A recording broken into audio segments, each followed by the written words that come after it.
everyone. My name is Sinead Donovan. I am President of Chartered Accountants Ireland. And welcome to the first edition of Difference Makers Discuss Live, where we are talking to Chartered Accountants worldwide members about their career journey, about their passions, and about why chartered accountancy makes a difference. So I'm delighted to be joined today by our first speaker, or our first interviewee, Caroline Sherry, CFO of Hostelworld PLC. Caroline, delighted you've joined us today. And I've introduced you as CFO and Executive Director of Hostelworld Group PLC. But before I turn it over to you, I think there's a lot more that I can do to introduce you. Not only are you CFO, but you are one of only 4 female CFOs of listed companies here in Ireland. So congratulations. Thank you. You are also a winner of the Management Professional category of the Image PwC Business Women of the Year Award. And you sit on the Balance for Better Business Review group, all of things which we will come to later. But in the first instance, if you'd like to tell us how you got on your journey today as CFO of Hostelworld. Brilliant. Thanks, Sinead, and thanks very much for having me today. I'm delighted to be here. So yes, the journey began many, many years ago. My journey to where I am now was not straightforward. I have worked in lots of different businesses and sectors, and even way back when I was in college, I didn't study accountancy. So accountancy wasn't the thing I knew I wanted to be from a very early age. I actually studied chemistry. I did science in UCC, and at one point considered a career in medicine. Then I suppose I quickly realised maybe dealing with blood and all that was not maybe my specialist skill set. And ended up doing a placement in Davy Stockbroker, doing an MBS, and that led me then into the route of accountancy. So a very long route into something that for others would be a much, much shorter journey. I trained in PwC. I had 4 fantastic years there. But I always knew for me that accountancy was not going to be a career in audit. I really wanted to be involved in business, and that was my thing. I wanted a commercial role and to be really involved deeply in growing a business. But I didn't necessarily know how to do that or what that meant or where I was going to start on that journey. So I trained in PwC, spent 4 years there. And then my first job out of practice was with Ulster Bank, which is part of the RBS group. And that happened very organically. That was meant to be a 2-week secondment to cover a manager. There was a team from PwC on secondment to Ulster Bank. And then I ended up being on secondment to the bank for a year. And then I ended up moving over there permanently. And I stayed there for 6 years. And that was back in the financial crash. It was a very, very challenging time for the Irish economy, for the banking sector. The viability of the banking sector was very much under question, and particularly for a bank like Ulster Bank, which had a huge tracker mortgage portfolio and was hemorrhaging money with the financial crash. Stayed there for a number of years, various different finance roles, gained lots of experience, saw lots of different and unique things, and embraced that. I really felt, while the bank maybe not was going to be my future home for my career, I was getting lots of different things from it and learning lots of different things. But I still had that desire to be involved commercially in a business and not just to be an accountant sitting in a finance function that never dealt with the sales teams or the marketing teams. Moved then to Columbia. Columbia is an Irish PLC. It's very unique in that it's got 2 very distinct businesses. So one is their ingredients business, which is B2B, supplying ingredients to food manufacturers. And then the other is their performance nutrition division, which sells sports nutrition, on-the-go snacking, bars, drinks. And I joined the GPN business. And that was high growth and so different to the bank, which was struggling with its identity in a post-financial crash world. Moved to GPN, it was high double-digit growth, innovative, developing new products, working with sales and marketing teams, trying to tap into new markets, FMCG, completely different experience. Stayed there for a number of years, learned lots. And then I had spent a lot of my career in commercial finance. I felt, right, if I want to become a head of finance, I probably need to get back to the technical accounting side, the financial control side of the world. And an opportunity arose in Hostelworld to become the financial controller there. Moved there November 2019. Ooh, good timing. Good timing, perfect timing. And then about 2 months later, COVID brought our business to a shuddering halt. And that was a journey. And then about 6 months later, I became the CFO of that business. 6 months later, so you became CFO when the pandemic had started and we were in lockdown. Correct. So Caroline, you went from Ulster Bank in the banking crisis. Yeah. There's a theme here. Yeah, there's a pattern. There's a pattern. Yeah, warn us where you're going to go to next. Exactly. I've said that to people. I'm like, I am a hex. So just watch out if I move sector again. So wow, that's an incredible journey. And I mean, I can see the highs and the lows. It's interesting you mentioned Glanbia there, and I have to say it here. Donard Gaynor, the chairman of Glanbia, is another proud Irish chartered accountant who is a great ambassador for the chartered accountancy profession. So that's great. So Ulster Bank in the difficult times. Yeah. Hostelworld at the start of the difficult times. You joined your CFO. It's pandemic. We're locked down. You're in the travel industry. Tell us the good, the bad, the ugly, and the learnings.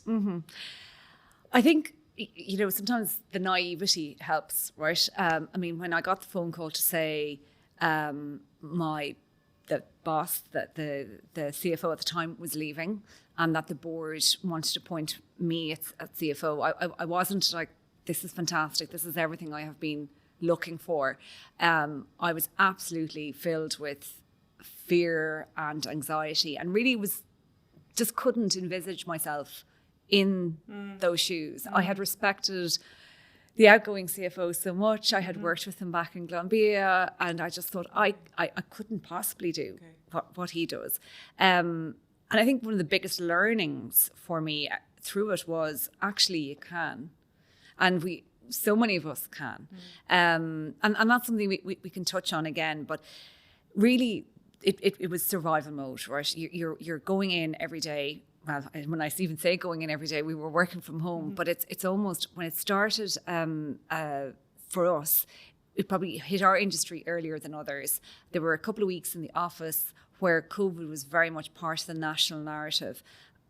We were getting into a room and going, right, how are we going to get this business to survive? Like, what do we need to do here to make sure that we are around in 12 months' time or 18 months' time or however long this thing exists? And at this stage, I should probably say we have assumed people and our listeners know what Hostelworld is, but Hostelworld is a global... It's a global business. It's an online platform. So in essence, it is a two-sided marketplace. So on one side, on the supply side, you have the hostels, and then on the other side, the demand side, you have the travellers. So we connect the two. We don't own any of the inventory.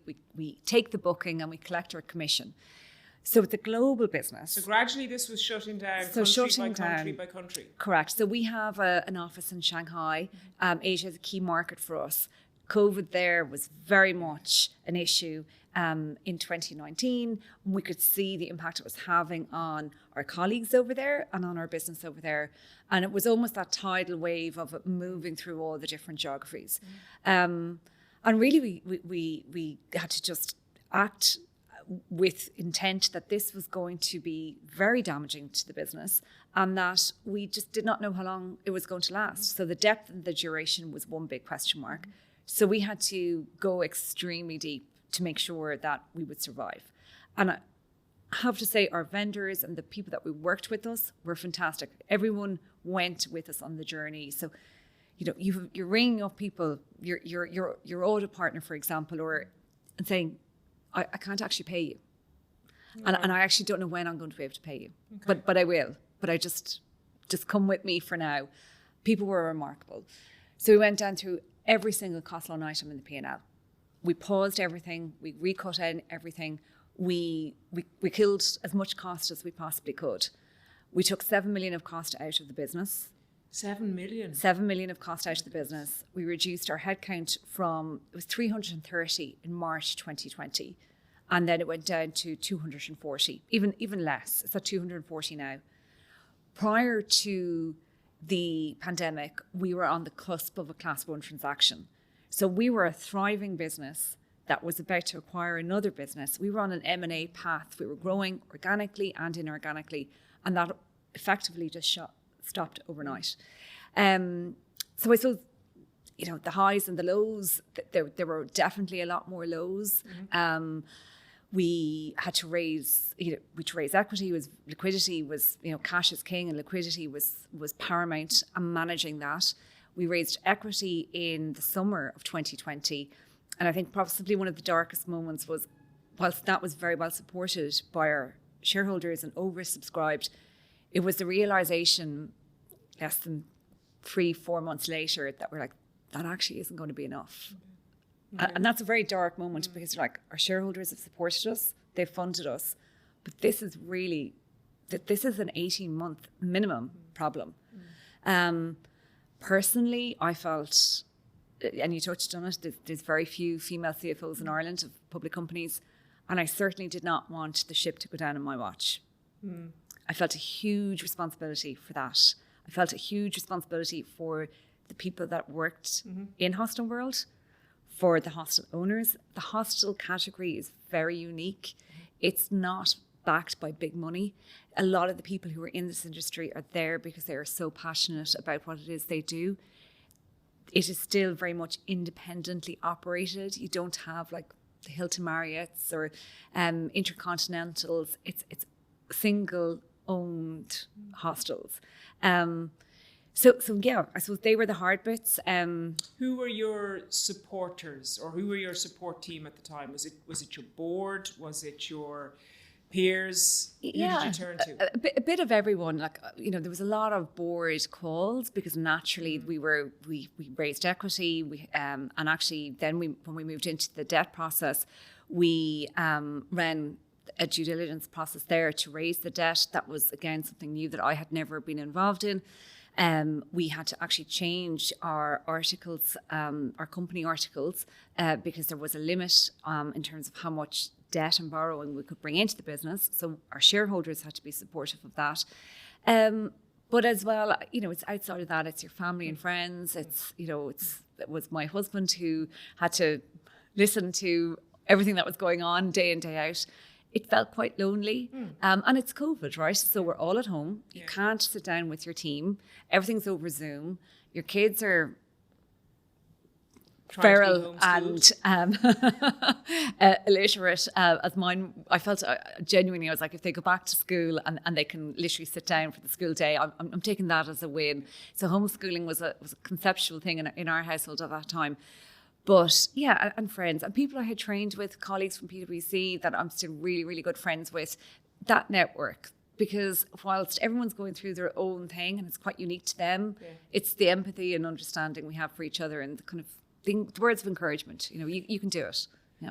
Well done you. That's amazing. And obviously when then the green shoots started to come, did it come back to life very quickly? No. Which unfortunately not, because it was just so slow to reopen, and there was such a staggered reopening and borders reopening and then shutting and then governments changing legislation and the restrictions. But we could see last year in 2022, Europe was having a really good year, and we felt, okay, this is going to survive. We can see a way through this. This year has been fantastic. So it's been a long time coming, but it has been such a joy to see the business do what it is capable of doing.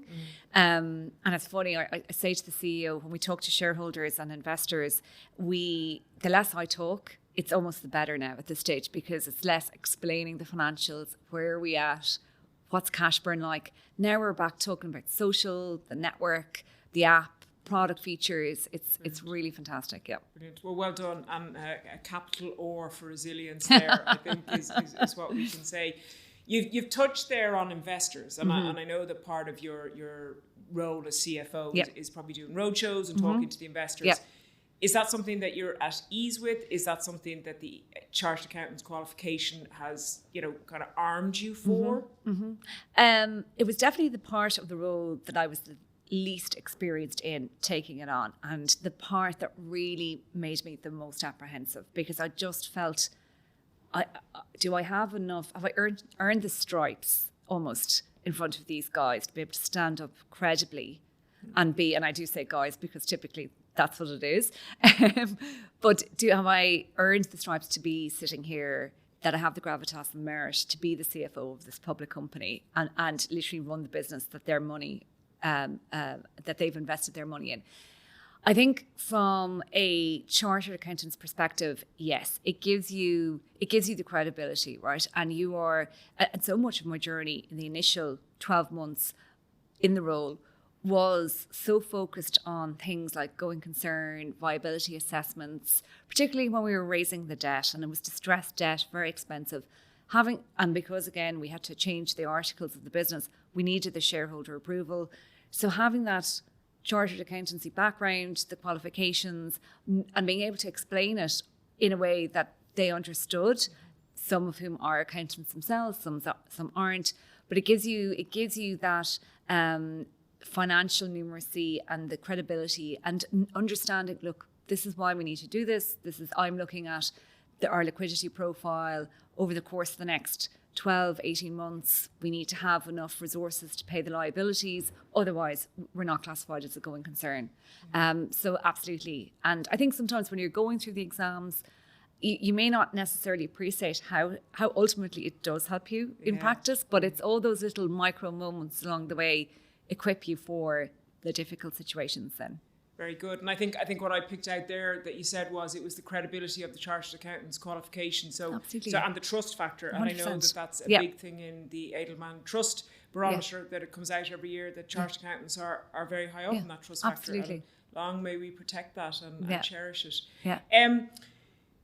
You've touched on a couple of things and you've said it a few times, the belief in yourself, and I'm kind of hearing tones of imposter syndrome. Why when you're so incredible? No, well, I think that's just, I suppose ultimately it comes down to personality, but I think because it's hard to be what you don't see sometimes. And I think that's where representation comes in and is so huge. When I look at who has been the CFO of businesses I've been involved in, it wasn't people who looked like me or were my gender. And even starting back in PwC when I trained, the balance at a partner level just wasn't there. Now, there was obviously female representation at the senior levels and there were female partners. And certainly we've come on such a huge journey and there is so much more in the public psyche around the importance of representation and inclusion and diversity.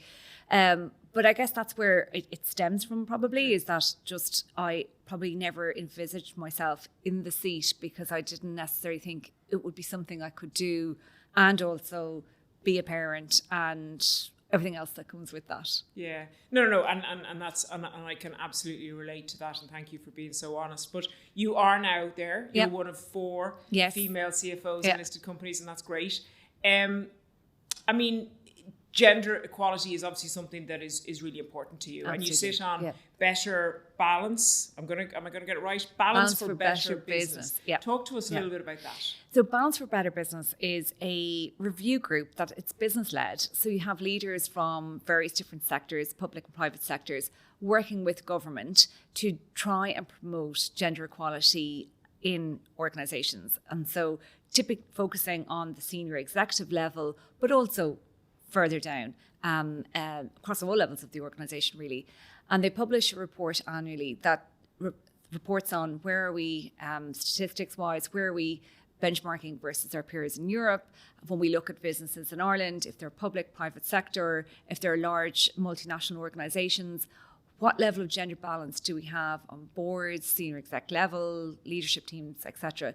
And really just trying to promote that message that feels normal now, that it's out in the public psyche, but wasn't a number of years ago, and continuing to push that and demand that there is better representation, and focusing on, well, why is representation important, and why are we so focused on it, and why are we demanding of ourselves that we improve the percentages, and then trying to be useful and impactful, going, right, well, where do you start? If you're a large organization with large resources, it's intuitively easier because you have a path there. But if you are a family-owned business, or if you're a small SME, things like mentorship programs, coaching, succession planning are not naturally going to be there necessarily, or you might not have the financial resources or the human resources and capability to implement. So trying to be very helpful in that space and giving people and companies the tools to say, right, this is what it looks like. This is how you can get started on this journey. That's brilliant. So, and I suppose it kind of comes back to the mantra: if you don't measure it, you can't monitor it, or you don't know what success looks like. So it comes down to measuring the data. Yeah. Where do we stand out of interest, just as a country? Are we so as a country, we are okay. I would say, what does good look like? I mean, we have 30% as being the bellwether, and now we're talking about 40%. So we certainly are, and we are making progress. I would say the progress and the rate of change is quite slow. I do think as well with COVID, I think there will be some sort of catch-up adjustment, and I would worry that are we almost going to go backwards. I think COVID has been helpful in some ways from a workforce perspective, and proving that working from home and hybrid working are valid ways of working and people can be effective. But I do think there's also the piece around the presenteeism and being visible and being seen, right? And for females, that can be very, very difficult, and that can be the thing that almost puts them out of the race sometimes, particularly if they have to take time out for maternity leave or take parental leave for different reasons. So I think we've made progress, and certainly I think the intention is there, and definitely the narrative is it's in everyone's psyche, and organizations are aware of it. But I do worry that we will begin to see some possible contraction if we don't continue to put plans in place.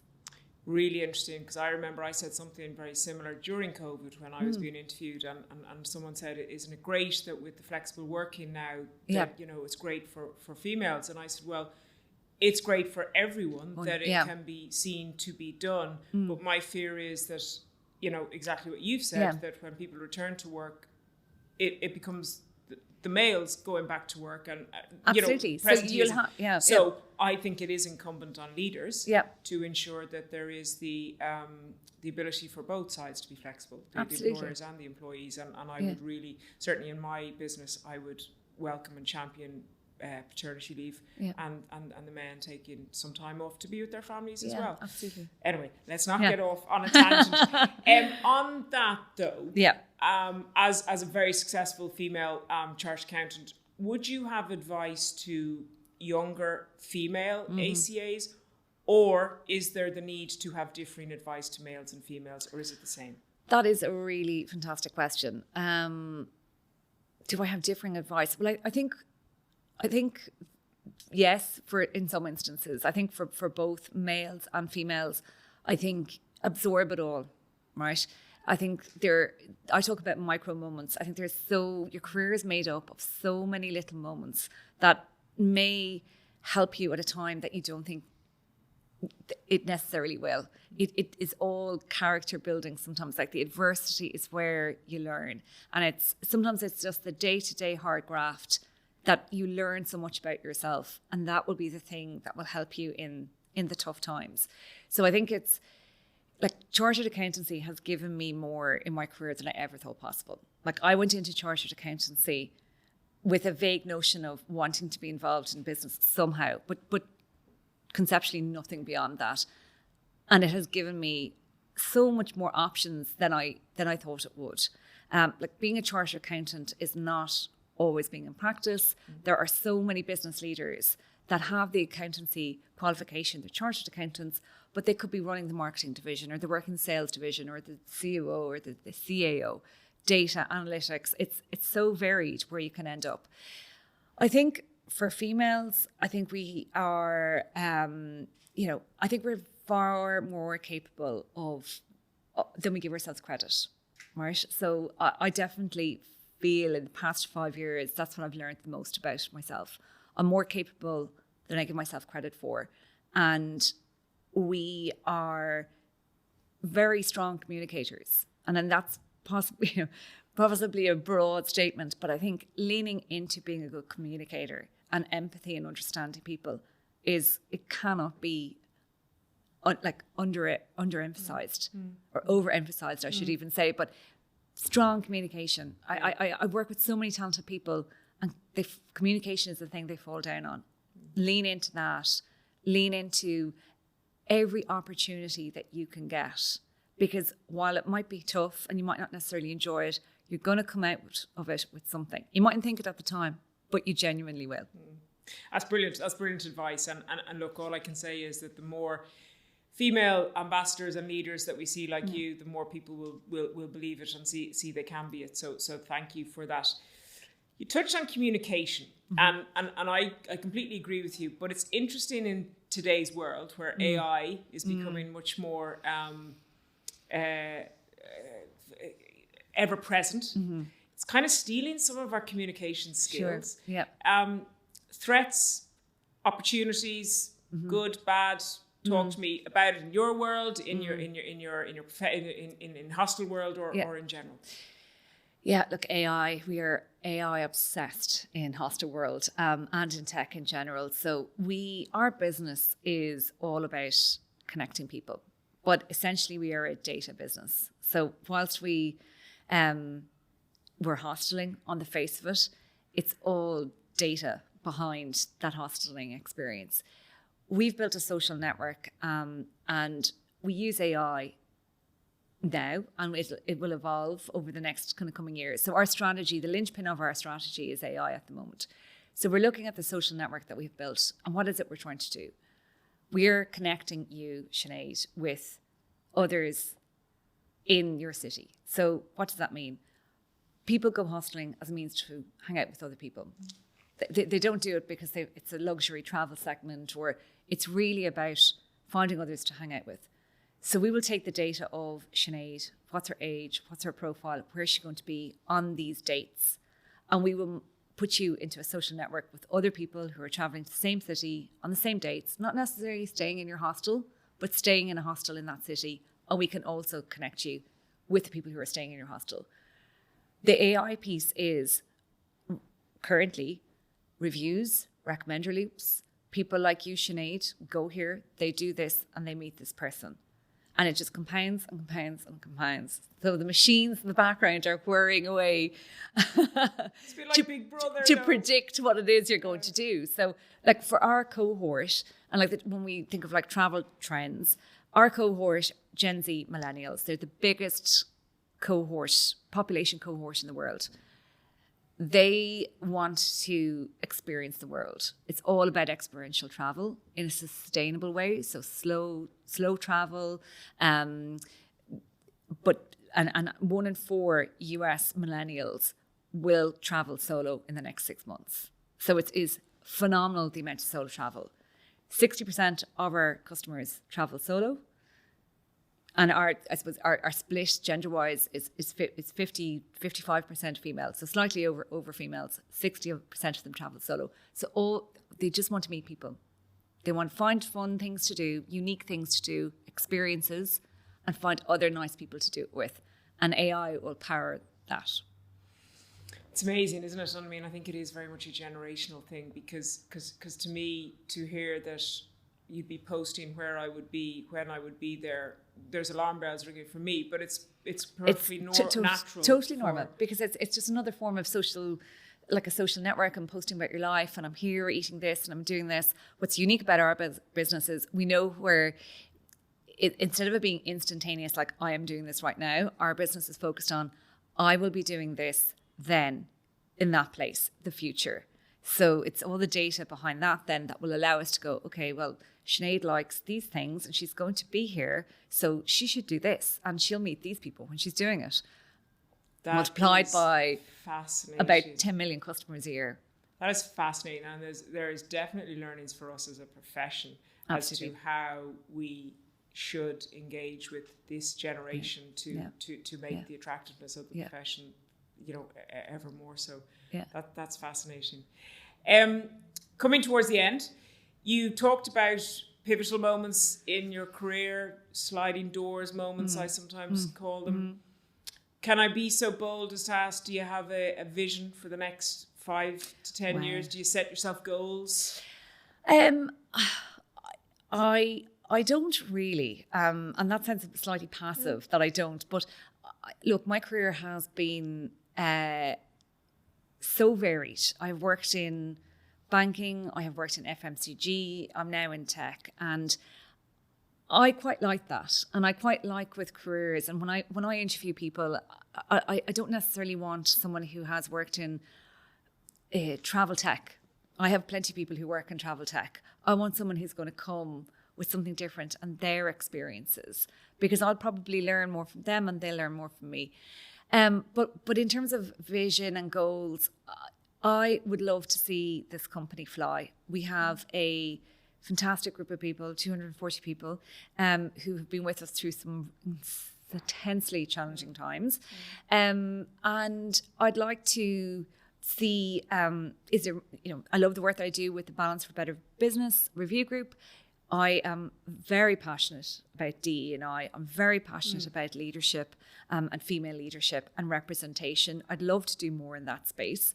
So I think for me, it's growing the business and it's seeing what more I can give back to it, like how I can help others with it, and support people on their journey as well. But I don't like to set myself kind of limitations or rules on it, because I haven't in the past, and it has worked for me in the past. But it permits those sliding door moments to happen. Yeah. You don't close yourself off. 100%. Exactly. Yeah. That's great. And look, the whole DE&I space is phenomenal. Why so,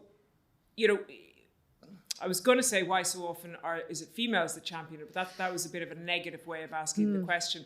It seems to appeal to females a bit more, does it? Yeah, I think Sorry so. to all the men. Yeah.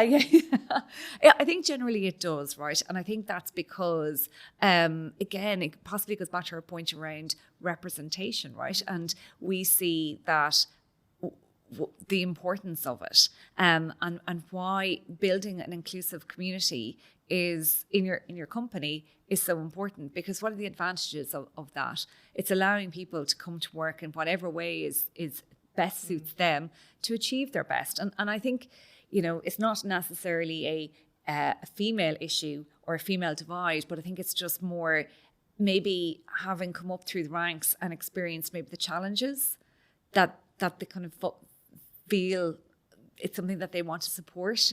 But absolutely, it's the men get behind it as much as the women, and that is fantastic. But I think it possibly comes back to recognition of the structural change that is required in the modern workforce. And I often say that our generation and my mum suffered from the marriage bar, so we have no blueprint in my generation of, well, what does it look like if you are going to work full time, have a family, and have a job that is quite demanding, and also manage everything else? So it's just, I think maybe that's why women lean into the DE&I space a little bit more, because they see, well, look, it is going to need some sort of structural change to make sure that we have this diversity and that we have this inclusive workforce.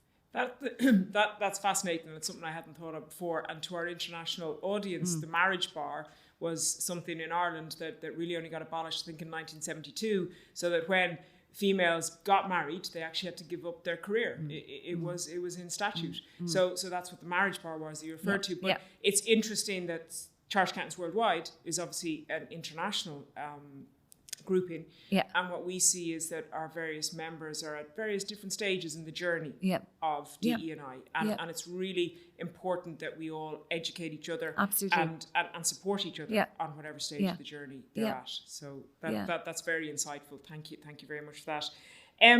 Final question. You mentioned your family there. If one of your children was to come to you and say, Mum, I want to be a chartered accountant, what would you say? I'd say yes. Well, I have two boys, and I would like to think that they would like to follow in a career in finance, and that I've been a good ambassador for it. I think they've seen me many a late night at the laptop, so maybe that might turn them off. But look, they know the power of hard work, and I would absolutely be supportive of them following in the chartered accountancy footsteps. Fantastic. Caroline Sherry, thank you so much for taking the time to talk to us today. You are without doubt a difference maker. And I congratulate you on your career and wish you all the best for the future. Thank you very much for sticking with us, and I hope you enjoyed it. If there's going to be more series and more live chats with Chartered Accountants Worldwide members, but if there are people or topics you want to hear about, please let us know and we will do our best to facilitate it. Bye everyone. Thank you.